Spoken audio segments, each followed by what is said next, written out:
ఇంట్లో తినడానికి ఏమీ లేనప్పుడు ఈ పోహో రెసిపీనైతే ట్రై చేయండి. సూపర్ టేస్టీగా వచ్చింది. సో, ప్రాసెస్ అయితే చూపించబోతున్నాను. ఫస్ట్ స్టవ్ పైన ఒక గిన్నె పెట్టుకొని అందులో ఆయిల్ వేసుకొని జీలకర్ర, కరివేపాకు వేసుకొని అది వేగిన తర్వాత ముందుగా తరిగి పెట్టుకున్న ఆనియన్స్ వేసేసుకొని మంచిగా కలిపేసుకోవాలి.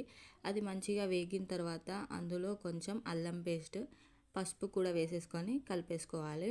అది కొంచెం ఆయిల్లో వేగిన తర్వాత ముందుగా కట్ చేసి పెట్టుకున్న క్యారెట్, టమాటోని కూడా వేసేసుకొని మంచిగా కలిపేసుకోవాలి.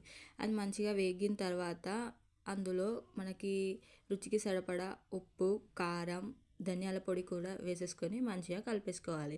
అది మొత్తం ఆయిల్లో మంచిగా వేగిన తర్వాత ఒక బౌల్ తీసుకొని అందులో మురుమురా వేసేసుకొని ఒక 2-3 మినిట్స్ వరకు అది నాననిచ్చి అది నానిన తర్వాత ఓపెన్ చేసిన దానిలో వేసేసుకొని మంచిగా కలిపేసుకోవాలి.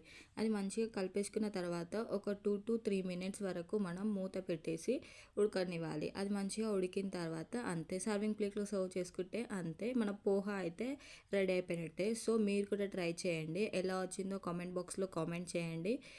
Thank you for watching. Please do subscribe my channel.